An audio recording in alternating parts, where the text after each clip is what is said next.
시청자 여러분 안녕하십니까, 부텐토입니다. 오늘은 일시적 2주택 중에서 6번째 농어촌 주택과 일반 주택을 갖고 있을 때 우리 세법에서 어떻게 정의해야 하는지 함께 보시겠습니다.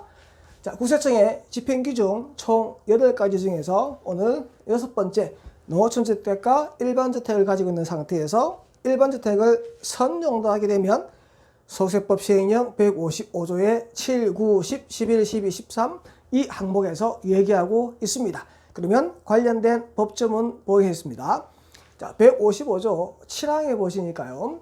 자, 수도권 밖의 지역 중, 수도권 밖이니까 서울, 경기, 인천을 뺀 지역 중에서 업 면에 있어야 되는데 업에 있는데 주거, 상업, 공업, 녹지 지역이 있으면 안 되고 면 지역에 소재하는 주택, 얘를 우리가 농어촌 주택이라고 얘기를 합니다.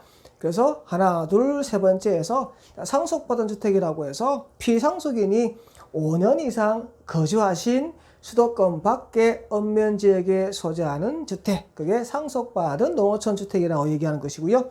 자, 이농인은 시골에서 농사를 짓다가 더 이상 농사 못 짓겠어, 나도 직장 생활을 해야지 하고 도시지로 떠나오면서 시골에 있는 집이 바로 이농인이 거주한 사실이 있는 주택인데요. 이 상속받은 주택과 이농주택은 둘 다 5년 이상 거주한 사실이 있는 주택일 경우에만 소득세법 시행령 155조에 나오는 특례주택에 해당되고요. 그리고 3호에 나와 있는 것은 도시에 있는 사람이 시골에 농사를 짓기 위해서 취득한 주택입니다. 그래서 기농주택이라고 얘기를 하고요. 여기서 이 3호에 있는 기농주택에 대해서는 5년 이내에 일반주택을 양도해야 된다. 즉 도심지에 있는 분이 시골에 있는 집을 사서 농사를 지으러 가게 되면 이 시골에 있는 집을 취득한 날로부터 5년 안에 도시에 있는 일반주택을 팔았을 경우에만 특례를 적용하겠습니다 라고 얘기하는 거죠. 그러면 다음 항 9항 보겠습니다.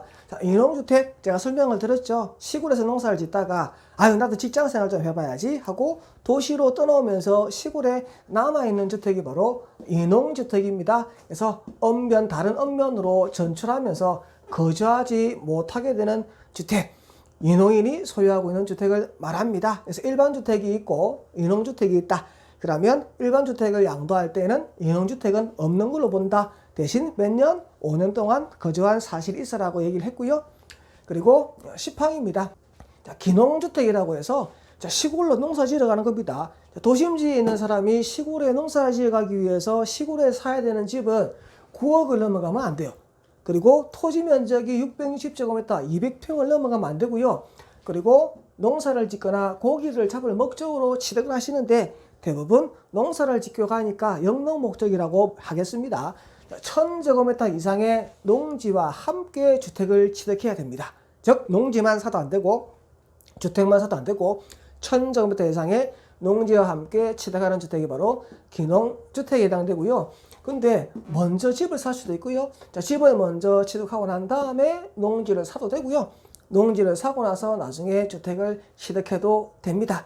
그리고 세대원 전원이 이사를 가야 됩니다. 어디로? 기농주택으로. 그러면 도시에 있는 주택을 팔 때 기농주택은 없는 걸로 보는데 대신 기농한 날부터 몇 년 안에? 5년 안에 일반주택을 양도하라고 우리가 얘기를 했죠.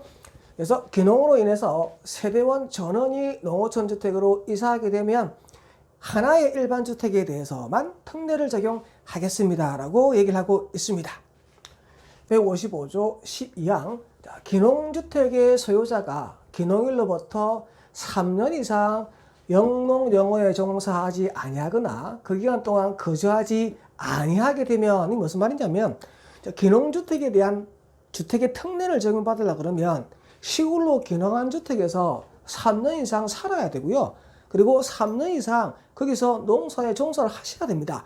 만약에 일반주택을 먼저 양도하고 3년 동안 이러한 요건을 맞추지 못하게 되면 그 사유가 발생한 달에 속한 달의 말일로부터 2개월 안에 양도소득세에 대해서 비과세한 부분을 다시 신고 납부하셔야 됩니다. 되어 있고요. 혹시 이 기농주택이 상속이 되게 되면 상속받은 상속인은 피상속인의 보유기간과 이러한 농사에 대한 거주기간에 대해서는 그대로 통산을 해서 적용을 한다라고 되어 있습니다.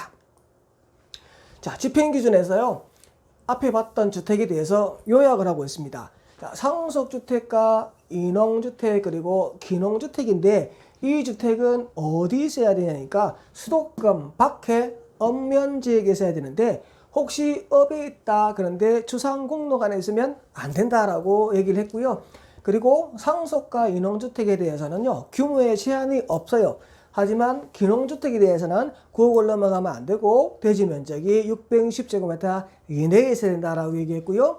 그리고 상속주택과 인농주택에 대해서는요, 5년이 있었는데요. 자, 상속주택이니까 피상속인이 그 주택에서 5년 이상 거주한 사실이 있거나 인농주택이니까 인농인이 다른 지역으로 떠나기 전에 거기서 5년 이상 거주한 주택에 대해서만 상속 인농주택에 대한 특례가 적용되고요. 자, 기농주택에 대해서는 주택을 1000제곱미터 이상의 농지와 함께 취득을 해야 됩니다. 그냥 주택만 취득하셔도 안 되고 농지만 취득하셔도 안 된다. 왜? 목적이 농사 지러 가는 기농이기 때문에. 그러면 뭘 비과세 줄 건데? 라고 물어보니까 비과세 대상은 여기 있는 이 주택이 아니고 도심지역에 있는 일반 주택을 양도할 때 도심지역에 있는 주택만 주택수에 포함할 것이고 상속주택과 인행주택은 포함하지 않는다. 자, 저희가 상속주택과 관련되어서 배우실 때 이런 내용을 배우셨고요. 자, 상속주택을 주택개수에 넣어서 포함해서 계산하는 때가 있고 계산하지 않는 때가 있다라고 얘기를 했었는데 이 상속주택이 일반 주택을 양도할 때 한 번만 주택개수 없는 것으로 포함하고 계속해서 없는 것으로 포함하는 경우가 있다라고 우리가 전에 배운 적이 있었는데요. 여기서 말하는 수도권 밖의 읍면지역에 있는 상속주택은 일반 주택을 양도할 때는 항상 없는 겁니다. 그래서 계속 일반 주택을 사고 팔고 하더라도 이 상속주택은 없는 거에 해당되고요. 여기 있는 인농주택 또한 일반 주택을 사고 팔 때 인농주택은 항상 없는 것에 해당되게 됩니다. 그리고 기농주택에 대해서는요, 세대원 전원이 기농주택에 이사를 하셔야 되고요. 그리고 기농주택을 취득한 날로부터 5년 안에 일반 주택을 양도하셔야 되고, 그리고 이 기농주택에는 3년 이상 거기서 영농 영후에 종사하시면서 3년 이상 거기에 거주해야 된다는 요건을 우리가 사후관리로 철저히 따진다고 했고요. 상속주택과 인농주택에 대해서는 별도의 사후관리가 없습니다. 그러면 집행기준 또 보실까요? 자, 일반 주택을 취득 후 읍면지역 소유주택을 취득한 경우 인농주택에 해당 여부되어지는데, 자, 인농주택이라는 것은 원래 시골에 먼저 살다가 나도 직장생활 한번 해봐야 되겠어 라고 도심지로 나오면서 시골에 가지고 있던 주택이 인농주택입니다. 그러면 어느 집이 먼저 있는 겁니까? 당연히 인농주택이 먼저 있는 것이죠. 그럼 일반 주택을 취득 후 읍면지역의 소재주택을 취득한 경우 인농주택에 해당 여부되어 있습니다. 일반 주택이 있는 상태에서 시골에 있는 주택을 취득했는데요, 내가 도시로 가서 다른 직업을 갖겠습니다. 인농주택이 됩니까? 물어보니까 안 된다 이렇게 되어 있죠. 원래 시골에 먼저 있었는데 내가 다른 직업을 가져가 볼 거야 라고 도심지로 나가면서 시골에 남아있는 주택이 인농주택이라고 얘기했으니까 일반 주택을 먼저 취득한 후 농어촌주택을 취득해가지고 이거 인농한 것이다 라고 해서 인농주택에는 해당되지 않는다. 그리고 다음 집행기준입니다. 기농 후 최초로 양도하는 한 개의 일반주택이라고 해서 우리 기농주택에서는 최초로 양도하는 하나의 일반주택에 대해서만 기농주택을 없는 비과세로 본다. 몇 년 안에? 5년 안에 양도하면이라고 얘기를 했습니다. 비과세 요건에 갖추어진 한 개의 일반주택과 기농주택을 보유했다. 그러면 이 일반주택을 양도할 때는 기농주택은 없는 걸로 볼 텐데 기농주택을 취득한 날부터 5년 안에 양도해야 되고 3+3을 해야 된다. 3년간 거기서 농사 지으셔야 되고 3년간 거주하셔야 된다 얘기를 했습니다. 자, 사례를 보니까 남편이 일반주택을 갖고 있다가요, 기농주택을 하나 취득을 해서 농촌으로 이주했습니다. 그리고 부인이 주택을 하나 더 취득해가지고요 1세대 3주택이 되었습니다. 이 상태에서 C주택을 양도하게 되면 당연히 과세를 적용받습니다. 그죠?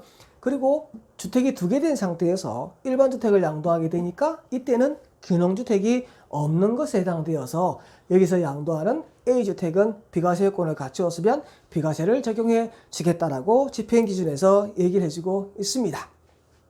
자, 오늘 같이 본 영상에 대해서 궁금한 점 있으면 인근의 세무사 사무실 또는 국세청에 전화 또는 방문 상담하는 것이 소중한 여러분의 재산을 가장 안전하게 지킬 수 있는 방법이고요. 자, 오늘 배운 내용과 아주 유사한데요. 다른 법에 있는 내용이 있는데요. 바로 다음에 배우실 내용이 바로 조세특례 제한법에 나와 있는 농어촌주택과 고양주택에 대한 내용을 다음 시간에 같이 한번 살펴보도록 하겠습니다. 자, 오늘 수고 많으셨고요. 구독과 좋아요 부탁드립니다. 시청자 여러분, 감사합니다.